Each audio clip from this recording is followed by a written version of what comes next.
Rodrick Colbert. Our first installment addresses the common phenomenon known as the playground bully. Most of us know what a bully is, yet few know what to do about it.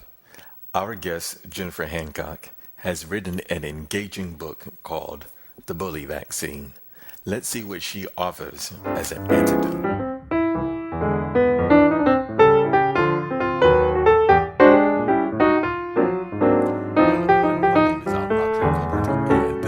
First installment of a series that I'm creating called Interesting with Rodrick Colbert. Today I have a very good friend, someone I've known for a very long time, named Jennifer Hancock, and she's an author, an advocate, and a dynamic person, a mother, and now an author. Although I don't think this is not the first thing you've written. That's correct. No, this is my third book. The Bully Vaccine is my third book. Nice. So why don't you talk about the book and the title and why you decided to write the book? Sure. The book is called The Bully Vaccine. And it's called that because the idea is if you can vaccinate yourself against bullies, it's like vaccinating yourself against a disease, right? You'll still be exposed to it, but you're not going to catch the disease, right? It's not going to impact you the way it would if you weren't vaccinated. And it's the same thing with bullying. You can actually learn skills so that when a mean person comes and is mean to you, which is going to happen throughout the course of your life, you know how to handle it so that they don't affect you in the same way they would if you didn't know these skills. So you're essentially vaccinated. Okay.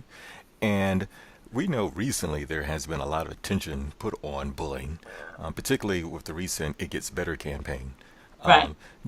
Was your book in reaction to that particular discussion that was taking place, or is this something you had planned all along? It's kind of sort of related to that. I was upset by the suicides that have occurred because of the bullying, what they call bullycide. And just as the It Gets Better project is a response to the bullycides, my book is as well. I wanted to create something that would help kids who are being chronically bullied to the point that they're considering suicide, to say this is what you need to do and this is how you do it to get it to stop. Because if you use operant conditioning techniques, you can train a bully to not bully you. It really does work. It's not easy to do. It's very, very hard, but it can be done, and you should try this before you try suicide. Mm-hmm. All right. And looking at the book itself here, I just jotted down some questions here. How would you answer some critics who say that bullying is part of growing up or part of child development? Learning how to deal with difficult people is a skill you need to learn. I think the difference is that just as we no longer throw kids in a pool and say swim, hope that they'll swim, we give them actual lessons. We teach them the actual skills they need so that they can swim. I think we should be doing the same thing with bullies. Teach the kids the skills they need to know explicitly. Here's what you do and here's how you do it, and this works, so that they learn those skills so that they're not just thrown into the deep end of the pool and we hope for the best. Because a lot of kids are failing this test because they're not figuring it out on their own. And it is something that is teachable. It is something that's trainable. And we should actively be teaching these skills instead of hoping that kids figure it out on their own, because it's stupid to just leave kids on their own and say, figure it out on your own, when we could teach it to them. Okay. Now, one interesting question I had after reading your book here, what if the bully is a family member or colleague or employer or just someone that you just can't completely blow off or ignore? Well, that's the hard part, isn't it? You can't ignore your bullies. Like if it's a troll on the internet that you don't know, it's real easy to just block them, right? But if it's your parent or it's someone on your school bus or it's someone you work for or work with, you can't just avoid them. So the techniques are how to respond in a way to them that you don't give the bully the reinforcement they're looking for. To figure out another way to respond to them that is not the reward that they want. So if they're trying to make you afraid of them, responding in a way that you're not afraid, that shows that you're not afraid, is often enough to get it to stop. I did an in-service training at the local mental health facility for Manatee County where I live. And they said, and the counselors that I was doing this service for, they work with young kids, and they said one of the people said that one of their clients who has a parent that bullies them had done something very, very similar, and it worked. It just completely got the dad. The dad was really confused by the kid's response because the kid basically did a non sequitur. Oh, I see. Right? It's not that you're not responding to them. It's that you're responding in a way that is not part of the game that they're playing. And it confuses the crap out of the person who's bullying you. If it could be a parent or whatever, but it changes the dynamic because you're not playing into the script anymore. Okay. And some great advice that you mentioned in your book is the role that social media has played in bullying, particularly in cyberbullying. I think you touched on this just a couple of minutes ago. That takes the place in form of trolling. Can you talk more about that? It's kind of twofold. A lot of, I'm keeping up now on the research on bullying, and a lot of what's going on in the cyber world is almost of a different nature than it is in the in-person, being mean sort of thing. A lot of what happens is you don't even know these people, right? But the techniques, because we're human animals, the technique of conditioning someone to not bully you anymore, it works the same way in the blogosphere, and it's actually easier to do online because you can just detach from the internet completely if you want to. It's not going to ruin your social life to not be on Twitter or Facebook for 2 months. One of it's a case of even when people come to your page and post things about you on your page, you can just ignore it. It's a little hard to do because you're like, why are they doing this to me? Why is it about me? But when you realize it's not about you, it's about them and their problems. I mean, what kind of person takes time out of their day to go to someone's site to post something mean about them? They've got problems if they're doing that, right? It's true, they do. Exactly. And this is a big part. I mean, I think I have 2 or 3 chapters in the book about feeling compassion for the person who's tormenting you. And this is the hardest thing to do. When people read the book, this is the part they don't want to do because they kind of feel like if I feel compassion for this jerk, then I'm excusing the jerk's behavior. And that's not what you're doing at all when you feel compassion for them. What you're doing is kind of insulating yourself from their negativity. Because as soon as you feel sorry for them, it's no longer about you. It's about them. And it's kind of like all that negativity bounces off of you and goes back onto them because all you're thinking is, how pathetic is this person? That's true. And isn't that a better thing to be feeling than why are they doing this to me? Absolutely. Right, because it's not that they're doing it to you. They're doing it just to do it because they're unhappy people. Yeah, and that is often enough to insulate yourself enough that the trauma of being bullied, the trauma of being ostracized or whatever is going on, assuming it's not violent. If you're being physically assaulted and physically battered, completely different thing going on.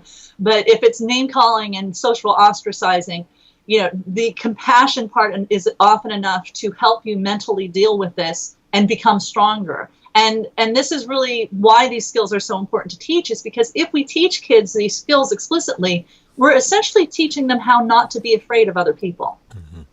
And the transformation of society, if you train a whole bunch of people not to be afraid of other people, like consider what the transformation of our society would be like. Oh, absolutely. And that touches on the other question I wanted to ask, is in terms of, how does the implication of bullying help us to think about society's mental health? Oh, yeah. Well, yeah, that's a deep question, isn't it? Especially given what happened in Colorado over the weekend. Absolutely. It is. I think one of the things that we need to change in our society is we view a mental health problem as a failure of the human, and often it's not. I mean, it's usually something people can't control. It's a handicap, if you will, or a disease. And these things can be treated now. And I think we need to destigmatize the mental illness and think of it more in how can we help this person. And you can't always help everybody because not everybody wants help. Not everybody who needs help is going to seek that help. But it does change the way we approach people. Instead of treating them as horrible, evil people, we're treating them as someone who needs help. I think that the context of when people have this type of thinking, generally when it goes into the social political atmospheres, that person is like a bleeding heart liberal. People choose to be belligerent. People Guilty as choose. charged. That's true. People choose Guilty to be as charged. belligerent, or they choose to say mean things. So why should I feel sorry for this person? I can hang around positive people. But I think your context of what you're saying in terms of, how is a much more humanistic way of looking at how we deal with people who are toxic or very negative people is a different way of, it's a paradigm shift in how we should look at these type of people. But even as we even look at ourselves, some of the people who might be watching this when I post this on my Facebook, they might be people who might have bullied people, or someone might have told them they might be a toxic person or a negative person. So it might make them, really think about themselves. Yeah, and you bring up the humanism. I'm a humanist, obviously, and I look at my practice of humanism as goals for myself to help me be a better person. I'm not expecting that everyone in the world is going to be wonderful to me. It'd be nice if everyone in the world would be wonderful to me, but the reality is we're all different. We all, if you see me when I'm low on food energy, I'm just not pleasant to be around, right? Oh, I have trouble sometimes. Yeah, when my blood sugar is off, I have trouble being who I want to be. And we all have handicaps that way to greater or lesser extents. So I don't expect people I interact with to be wonderful to me. It'd be nice if they were, but the reality is I'm going to have to deal with difficult people. What I need to decide for myself is how am I going to respond to that negativity? Am I going to respond in kind, or am I going to respond with compassion? And it's a question too of personality, because people have different personalities as well. Right, exactly. And some people are caustic without even knowing that they are. They think they're being polite. They're just saying things in a really difficult way. And again, I try to look past the delivery into the intent. And that requires me to be compassionate with that person, as opposed to responding to a personality dynamic that is not ideal for me. But then again, I know my way of being is not ideal for other people as well. And I hope that they give me the same compassion that I am desperately trying to give to them. Now, this might be beyond the context of your book, but just hearing you make me think of this question, would your next book actually look at, what if I'm a bully, or how can I get over my toxicity? Is that the right word? Toxicity? The toxicity. Toxicity, my own personal toxicity. No, I've already kind of done that. I have a book out called The Humanist Approach to Happiness, Practical Wisdom. It's about how you make decisions for yourself and how you interact with other people. And then I have a 6-hour video course I provide, and it really goes into detail about how to implement compassion in your life, how to implement critical thinking in your life so that you make better decisions, how to step out of the moment, and how to have practice stepping out of the emotions of the moment so that you can make better decisions in your life. Because that's really the hardest thing, is when someone's mean to you, your initial animal response is to be hurt. You're like, why did they do that? And you have to step past that and out of it to respond in an ethical, compassionate, and responsible way. And it's really hard to do. And you have to remind yourself to do it, and it takes practice. And my 6-hour course really goes into that in detail. So I kind of feel like I've already done that, like how to be a better person for yourself, how not to be a bully is in my Humanist Approach to Happiness, Practical Wisdom book, and my 6-hour Humanist Life Skill course. My next book is actually going to be on humanism in business. Oh, well, that's certainly needed, particularly in private equity. A lot of mixed social clubs do really want to recruit children because they think that, it builds the child's self-esteem. Well, it does. I mean, I have my son who's 6 in a martial arts class. There you go. I take Tai Chi, and my Tai Chi instructor teaches a Tai Chi-based martial arts for kids. And my son's already used it, and successfully. So he knows if he's physically attacked, he can defend himself. The problem is, if the bullying has escalated to physical violence, you've failed. I see. Right? You failed to nip it in the bud when it first started, and you allowed it to escalate to the point it got physically violent, because complete strangers rarely come up and hit you. All right. It's a pattern of behavior that goes over time that escalates over time, and I talk about this in the book, is how things escalate, how things get worse because of the way the victim is responding in a variable way. Sometimes they respond, sometimes they don't respond. That actually makes the bullying get worse. And when things start out in kindergarten and people are called names and stuff, by the time you get to middle school, that's when it starts to get physically violent. Well, that's how many years? 5 or 6 years of escalation. And the idea is, if you can nip this in the bud when it first starts by using these techniques, it's a lot easier to get a behavior to be stopped when it's not yet established or not yet become a pattern or a habit. Once it's become established and you're already at the point where people are being threatened with violence, or people are being exposed to violence, or being the victim of violence, it's already established. You are now at a point where this is chronic. If it's violent, it's chronic. It's been chronic. And now you have to extinguish a behavior that's habitual. And just as people don't just give up drugs, they don't give up alcohol. Example.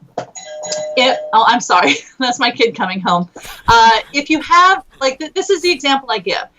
If you have been going to a vending machine every day to get a candy bar or chips or whatever, and then one day you put your money in and nothing comes out of that vending machine, do you just go, oh, it's broken, and walk away? No, no one does. No one, even Mother Teresa does not walk away from a vending machine, right? We all start pushing buttons. We get a little bit more aggressive. How aggressive we get depends on how long we've been getting something from this vending machine and how aggressive our personality is, right? And bullies are, by definition, kind of aggressive people. Very and aggressive. They're not going to give up their reward from their vending machine, which is the victim, and without a fight. They're going to get more aggressive, and they're going to try and get you to respond to them. And you have to be like the vending machine. You have to just stay firm and not give them that response, because if you do, you've basically taught them, in order to get you to respond, they have to be super obnoxious, or they have to be physically violent. And you don't want them to learn that. You want them to learn it doesn't matter how aggressive they get, you're not going to respond, so that they'll eventually give up on you. And that's something I think we miss when we've been talking. When you look at all the material on bullying and how not to be bullied and all the material that's out there, no one talks about what's called this extinction burst, which everybody who trains an animal anywhere in the country, anywhere in the world, knows when you're extinguishing a behavior to expect an extinction burst, right? It's a known behavioral response from every animal out there. So we need to start teaching our kids to expect that extinction burst when they're extinguishing a behavior, which is what they're doing when they're trying to get a bully to stop. Now, the advice we're giving the kid is correct, but we're not telling them about the extinction burst. They're not prepared for it. They do what they're told to do. It makes the bullying worse, which is to be expected, because that's what happens in an extinction burst, and then they give up. Yeah. I know even in my years of middle school, sometimes the bully actually wanted someone to intervene. So, when there's, because, people have seen it many times in a schoolyard. Sometimes the two kids actually don't want to fight. They're actually looking for an adult to come and break it up. But but sometimes the other kids might be egging it on, because I actually saw that quite often when I worked in a middle school. Sometimes the kids actually didn't want to fight. Yeah, and that's one of the reasons why if you're getting threats of violence, or you're physically exposed to violence, you not only have to defend yourself and get yourself out of the dangerous situation, but you have to report it. Not every once in a while, not every third time, but every single incident. Every single incident. Because you're not going to get it to go away by reporting it once. Yeah, the key is because consistency. It's the consistency. It's a habitual behavior. It's going to take time for the habit to go away. And your bully is going to try and get their response. And if they're looking to get in trouble, which some of them are, the best thing you can do for them is help them get in trouble. Yeah, that's true. Very is true. Well, let's see here. Well, so any other comments you would like to make? Yeah, in the fall, starting with back to school, because we're almost there, I want people, this book can really help.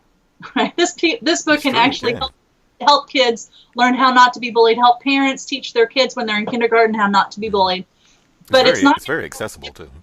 If people don't have access to the book. So what I'm asking people to do is buy a copy and donate it to their library. And I've got two versions. One is for sensitive readers, which omits a chapter called Exceptional Cases, which deals with religious bullying, sexual bullying, and suicide. So it might not be appropriate for younger audiences. That's a book that should be donated to a school library. The regular version should be donated to the public library.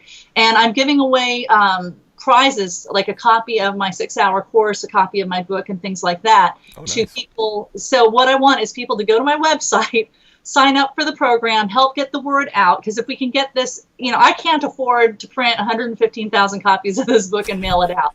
But if we could crowdsource it and people can buy a copy and donate it, then I can get it into these libraries and get it to the kids who need this help and get it to the parents who are looking for this help. And like I said, I'll have a sign up on my website, and people can take photographs of themselves wearing multicolored striped socks or a tacky tie while donating the book, and they can enter themselves into a competition to win a few prizes. Why don't you go ahead and state your website, and then I will put it in at the bottom of the screen magically. The website is thebullyvaccine.com, all one word, thebullyvaccine.com. Okay, then. There's a link called the Library Donation Project, so just click on that. Nice. Okay, well, I appreciate you taking this Sunday afternoon to talk about your book. And did you mention what your next book would be about? Well, there's two things I'm working on in the fall. One is to finish up a bully vaccination, home vaccination toolkit so that parents can use this with their kids if they're in a chronic situation. The other one is to finish my book called Humanism for Businesses. Oh, that's right, Humanism for Businesses. Yeah. Okay, well, we appreciate it, and look forward to another segment of Interesting with Rodrick Colbert. And signing out. Have a good afternoon. Bye.